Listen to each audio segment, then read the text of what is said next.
Trustswap Nation, what's going on? It's your boy Pistol coming at you once again. Yup, you guessed it, from the Great White North here in Canada. We're in the middle of a heat wave. It's 30 degrees Celsius every day and we're loving every second of it. We try to get outside as much as possible and soak up the sun, get that vitamin D, because we don't know when the snow is coming. It could be tomorrow, it could be the next day. So we just got to soak up the summer while it's here. But enough about that. We have a very special episode today. We actually have our first ever guest to the podcast today. Trustswap developer Filip is going to grace us with his presence. We're going to chat about all things Trustswap with him, change things up, change the format of the podcast a little bit for your enjoyment and to spruce things up a little bit during this bear market. So without further ado, let's kick off this episode of This Week in Trustswap.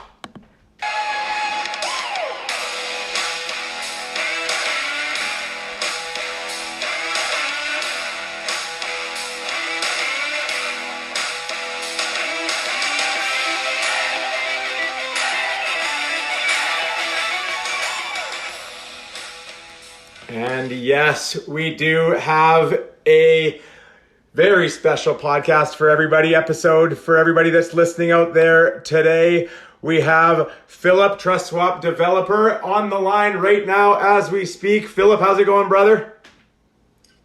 Going great, thank you, Crystal. I must say I'm very honored to be here, to be the first guest in this special podcast. The inaugural guest, yeah, that's right. Well, not many people out there might know what you do or who you are for Trustswap. You're one of those kind of behind the scenes unsung heroes. So I'm just going to go ahead and let you introduce yourself. Maybe tell everybody what you do at Trustswap, how long you've been with the company, and what it is exactly that you do there. Okay, so I'm a Solidity developer. I have a background in other programming languages, but in Trustswap I'm doing mostly Solidity. I've implemented 3 smart contracts up until this point, which is a long-term staking pool where you stake your swap tokens. There's vesting as a service where you can create rewards for your token holders, and and rewards, which is kind of similar. Oh yeah. How long have you been with Trustswap exactly, and how did you kind of hear about them, and how did they end up getting on your radar? I joined Trustswap in 2021 and 2022 in January, so this year in January. But I first heard of them in 2021 because the token performed good, and I am a degen in my heart, so I followed. And then I saw it, but then I forget about it. And then some recruiter introduced me with Ivan R. He's a CDO. We had a call. We clicked on the first meet, and the rest is history. Oh, right on. So that was Ivan R. that you ended up meeting with, right? Yeah. The CTO, and he's from Croatia originally, and you also are. Is that right? Yeah, that's right. And on our call, the call was early in the morning, like at 9, and I woke up 10 minutes earlier. And he started talking in Croatian, and I didn't understand a word he was talking. And I'm like, "Excuse me, can you repeat?" And he said, "No, but I'm speaking Croatian." And I was like, "Oh!" So it's pretty much a match made in heaven, right there, eh? Yeah. So how did you originally get into crypto, and how did you exactly learn what it is that you do with the Solidity contracts? Is there a school for that, or did you just teach yourself from Google or YouTube, or how did that kind of come to be?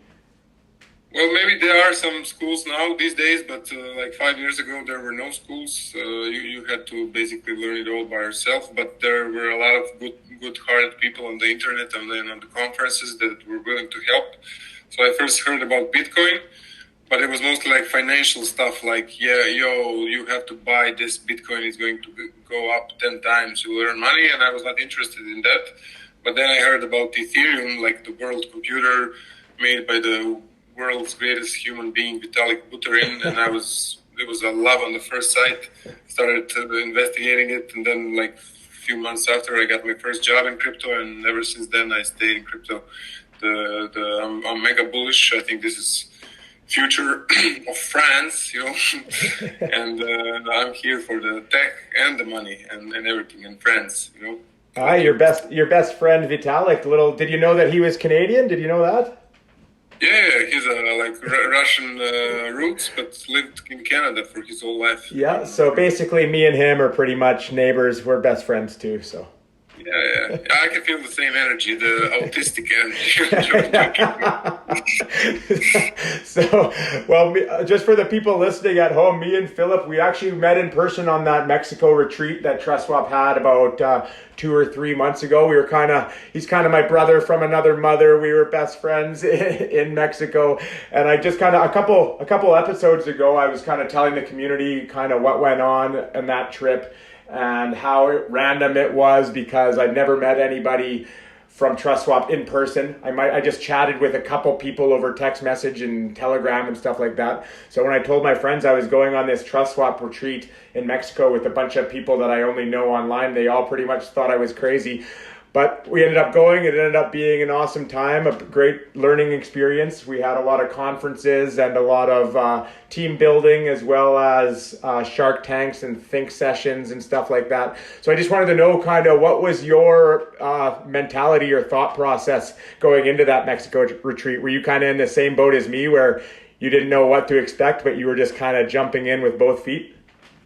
Yeah, exactly. I honestly expected because this is my life theory, like 10% of the people are bad guys and whatever. And I said, okay, most of the people you met are okay, but maybe there will be some bad guys, but no, like zero. Everyone was so super nice, super funny. I had the best time. It was my first time ever out of Europe. I'm originally, as we mentioned, from Croatia, and my flight got canceled for 24 hours, delayed. And I was questioning, like, is this God telling me not to, like something bad is going to happen? Mexico, narcos, all this stuff. But it was amazing. And Mexico is beautiful. People are very nice there. We had the best time, and we also worked. And I must say, Pistol, you are the guy with the best sense of humor I've ever met. You podcast listeners, all 10 of you, you're very blessed because this guy is like a walking punchline. Oh, 10, you're being very generous. You're being too generous. But yeah, Mexico was a blast. It was so fun. But I also had kind of that moment where I was a little skeptical. Luckily for me, it was only like a 7 hour, like door to door journey just from Canada to Mexico on the flights. But some people, yeah, like yourself or some people from India, it took them 30, 40 hours to get there. But TrustSwap wanted everybody from the team to get together and meet, and they paid for everything. And I was blown away because I paid for my flight and they reimbursed me for it basically within 2 days. So at that point, I couldn't say no. I was like, okay, I'm going. Like, they paid for it. Like, it's not a scam. And yeah, same as you. I was a little timid the first couple days, but once I got to know people, every single person was so nice and so incredibly smart that I was blown away. So I'm also more bullish on TrustSwap now than I've ever been after meeting people face to face and seeing the kind of team that's been assembled. So I'm super Yeah. excited about what the future holds. But I just wanted to ask you, so what does an average day kind of look like for you on the job? You wake up in the morning, you turn on your computer, then do you go to Asana or to some other app to find out what's on your to-do list for that day? Or kind of talk us through what goes on in an average day for you. First of all, every podcast listener, listen to this. When you wake up, never go straight to your computer or never open the mobile straight thing. You have to have like at least 15, 20 minutes of just finding your inner peace and whatever, and then open computer, All Twitter, right. whatever. Yeah, some life advice from Philip here today. Yeah, I'm a developer, but in my free time, I'm a philosopher. But Socrates, yeah, Socrates.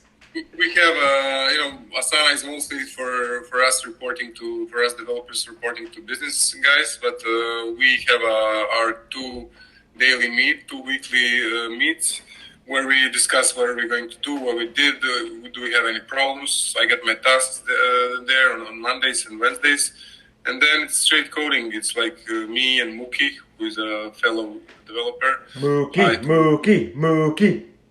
Mookie is the best guy. Remember when he sang 99 Luntalons? Yeah. I'll just let the people listening here. If you were even 1 minute late for a meeting in Mexico, you basically had to sing karaoke in front of everybody. And one time Mookie was 1 minute late, so he had to sing this. Was it a German song or what? Yeah. So he had to sing this. 99, no, I love balloons. No, no, no. It was so. But everybody, I was late one day by like 20 seconds, and I had to do the Macarena. It was pretty embarrassing, but pretty funny to look back on. Yeah. But yeah, so you work closely with Mookie mainly. Is he one of the main guys that you're working with on a day-to-day basis? Yeah. He does the front end, and I'm more of a solidity and backend guy. So then when I do something, he has to reflect my changes on the UI, and then for every business talk, we also have some philosophy talk, like about life in general. Of course. Well, you got to have a nice little balance of that for sure. So can you kind of let us know what you've been working on recently? Any hints or surprises you can let us know about, or what we can look forward to coming up in the near future here? Yeah, sure. So my last feature, which will be in production in like a week, depending on Mookie, but I think he's gonna do it fast, but is analytics for the long-term staking pool, like what is the average duration of the lock, what is the average amount locked, what is the rank, like top 400 people, etc. And this is finished, and my next feature is for you to, like, if you are a long-term staker, you locked some tokens for, like, let's say 5 years, you can mint an NFT that represents your lock, and then you can sell it on OpenSea. So even if it's locked, someone might buy your lock position, which is cool on OpenSea or whatever. Oh, I didn't know about that. That sounds exciting. And a lot of people have been asking too. Auto compounding is probably on your radar too for the near to short term. Yeah, because I begin looking at and working on a long-term staking pool contract, and now I will give an estimate about how much the auto compound will take me to implement, how much is going to reduce the cost of fees, etc. And then we were going to decide. But I would say it's going to be out soonish. It's ungrateful to give estimates, but like soonish. That's. At least not right now. It's not too bad anyways. If people wanted to compound themselves, the gas fees are like $1, so it's not really that big of a deal. So I know Jeff was in the chat the other day kind of saying the same thing. Like, it was a priority, but then it kind of got bumped back a little bit because there's other more important things, and it's not a big deal right now because gas fees are so low. So sounds good. I mean, this bear market is everyone hates it and everything, but for us builders, it's a time to, take a deep breath, decide what is important, what features are we going to focus on, and the best businesses like Trustswap, they thrive in bear markets. Yeah, and the next bull market is coming for sure. I'm 100% sure we're gonna be ready for it. It's a very exciting time, and the bear market is just another great. We say it all the time. Everybody always says it, but it honestly is like such a good opportunity to just keep accumulating, just no rush, no stress, just keep accumulating. And then maybe it might be a year, might be 2 years, but that's, you could just be patient and know that everybody's in good hands. Trustswap is going to be around for a long time. Yeah, I think the best strategy is just to buy it every month, like small amounts. Yeah, whatever you can. All right, well, that was awesome. Thanks for chatting with us, Filip, and gracing us with your presence and giving us your life advice. I think that should do, and thanks a lot again. Thank you, man. It's been a pleasure. Yeah, and we'll chat with you soon. Yeah. Cheers. Bye. All right, there you have it, folks. An awesome interview with my good buddy, Filip. I'm glad you got to meet some of the unsung heroes behind Trustswap. And like I said, the future is bright. But always remember that crypto is risky. DeFi is risky. You can lose what you put in. But we're headed west. This is the frontier. It's not for everyone, but we're glad you're with us on this journey. Cheers.